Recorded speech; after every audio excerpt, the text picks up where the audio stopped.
और बड़ी खबर आपको हम बता दें, जहां उचाना से चुनाव लड़ने को लेकर बीजेपी नेता बीरेंद्र सिंह ने बड़ा बयान दिया है। चुनाव को लेकर बीरेंद्र सिंह ने बड़ा दावा किया है। गठबंधन रहे न रहे, दुष्यंत उचाना से चुनाव नहीं लड़ेंगे, ये बड़ी बात उन्होंने एक बार फिर कही है। इससे पहले भी लगातार वो बयानबाजी इस तरीके की करते रहे हैं। ये बयान उन्होंने दिया है और साथ ही उन्होंने ये भी कहा कि लिख कर देता हूं कि दुष्यंत उचाना से अगला चुनाव नहीं लड़ेंगे। दुष्यंत ने अपने सिद्धांतों को धोखा देकर बीजेपी को समर्थन दिया है। ये विपक्ष में बैठकर दिखाते तो उनके दम का पता चलता। आज बीजेपी का छोटे से लेकर बड़े नेता तक गठबंधन के पक्ष में नहीं है।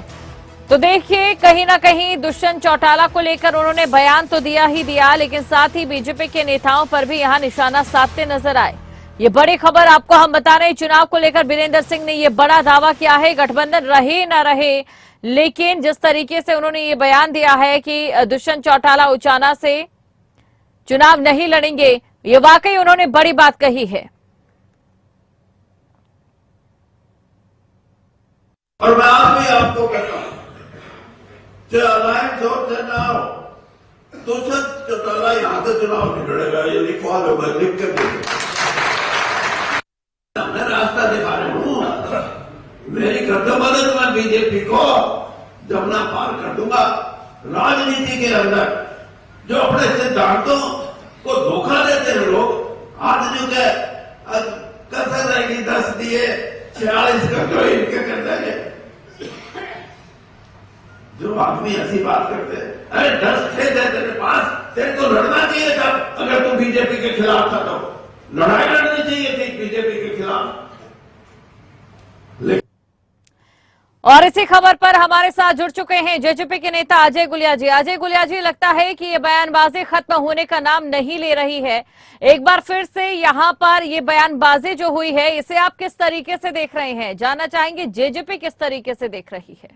देखिए, इसमें दो चीजें, एक तो कल ये देख बयान टाइम दिया है, सुबह क्या है कि रात को दिखा, तो उनके बयानबाजी में ये दो चीज जरूर चल, रात में कभी भी कुछ इस प्रकार की बयानबाजी कर। एक दूसरी चीज मैं ये कहना चाहता था कि जाना चलो चौटाला को आज तक की इतिहास की सबसे बड़ी जीत से नवाजा, उन्होंने उचाना के लिए काम किया। अब इसका रिजल्ट तो उचाना के लोग देंगे और इसको तय करने का अधिकार उचाना के लोगों को है। मैं एक चीज का वादा आपके टीवी से दूर देके डा रहा हूँ, हम इस तरह की होती राजनीति करके चुनाव में नहीं जाएंगे। दुष्यंत चौटाला को लेकर के लोग जाएंगे। बिल्कुल ठीक है। अजय जी, आप बने रहिए हमारे साथ। इस समय बीजेपी प्रवक्ता प्रवीण अत्रे भी हमारे साथ जुड़ चुके हैं। प्रवीण जी, देखिए, लगातार इस तरीके की बयानबाजी जो है बीरेंद्र करते रहते हैं। बीरेंद्र सिंह ने इससे पहले भी इस तरीके की बयानबाजी की है, तो कहीं ना कहीं आपको लगता नहीं है कि सवाल खड़े होते हैं, चाहे बात बीजेपी के संगठन को लेकर की जाए या फिर जो सरकार में चल रहा है, अंदर खाते क्या चीजें निकल कर सामने आ रही है, ये बड़ा सवाल यहाँ पर खड़ा हो जाता है अगर इसी तरीके की बयानबाजी रहती है, वो भी ठीक तब जब लोकसभा के चुनाव, उसके बाद विधानसभा के चुनाव। नहीं, देखिए, पहली बात जहां तक सरकार की है, सरकार के बारे में तो बाकायदा सरकार के मुखिया स्पष्ट कर चुके हैं जी। वो बाकायदा मीडिया में बता चुके हैं कि गठबंधन बहुत अच्छी तरह से चल रहा है और आगे भी चलेगा। मुझे लगता है सरकार के विषय में तो जब सरकार के मुख्यमंत्री मनोहर लाल जी ने ये बात स्पष्ट कर दी तो किसी की कोई बात करने का कोई औचित्य बचता नहीं है। लेकिन जहां तक बात है संगठन, देखिए, बीरेंद्र सिंह ने जो कहा वो उचाना की स्थानीय राजनीति, जिस तरह से बीरेंद्र सिंह जी की धर्मपत्नी और दुष्यंत चौटाला एक दूसरे के आमने सामने चुनाव लड़े, स्वाभाविक है अपनी स्थानीय राजनीति को देखते हुए हर राजनेता अपने कार्यकर्ताओं को बूस्ट करने के लिए बयान भी देता है, अपना वक्तव्य भी रखता है और कहीं ना कहीं अपना आकलन राजनीतिक दृष्टि से देखते हुए रखता है। और मुझे लगता है कि इस तरह का आकलन तो मीडिया के बंधु भी बहुत करते हैं, कौन व्यक्ति कहां से चुनाव लड़ेगा, कहां से नहीं लड़ेगा, क्या स्थिति रहेगी। ये एक ऐसा विषय है जिस विषय पे बहुत ज्यादा बात करना मुझे नहीं लगता कि उचित भी।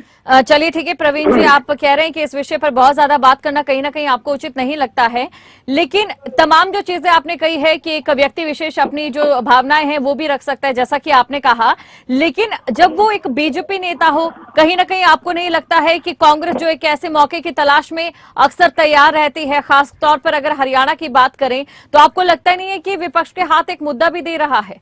नहीं, और देखिए, जहां जी। तक चुनाव लड़ने की बात है वो संगठन का विषय है, और सांगठनिक दृष्टि से अगर हम बात करते हैं तो भारतीय जनता पार्टी और जेजेपी का किसी भी तरह का प्री पोल अलायंस ना पहले था ना आज है।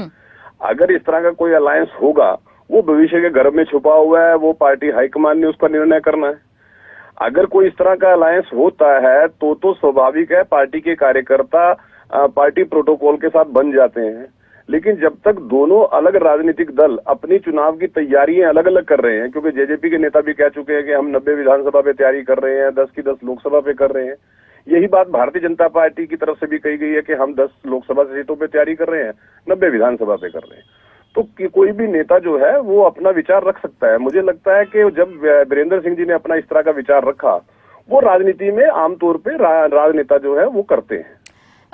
चलिए मान लेते हैं प्रवीण जी, जिस तरीके से आपने यहाँ पर कहा कि संगठनात्मक तौर पर चाहे भले राहें अलग हो सकती हैं, अपनी अपनी तैयारी हो सकती है, लेकिन सरकार के तौर पर अगर देखा जाए तो ऐसा कुछ नहीं है। जिस तरीके से आपने ध्रुवीकरण की बात कही कि ऐसा कुछ बिल्कुल नहीं है, लेकिन इस बात में भी कोई दो राय नहीं है कि विपक्ष इसे अक्सर मुद्दा बनाता है। बहुत बहुत शुक्रिया प्रवीण जी, आप हमारे साथ जुड़े। अजय गुलिया जी भी आपका शुक्रिया, आप हमारे साथ जुड़े, ये राय यहाँ पर आपने रखी।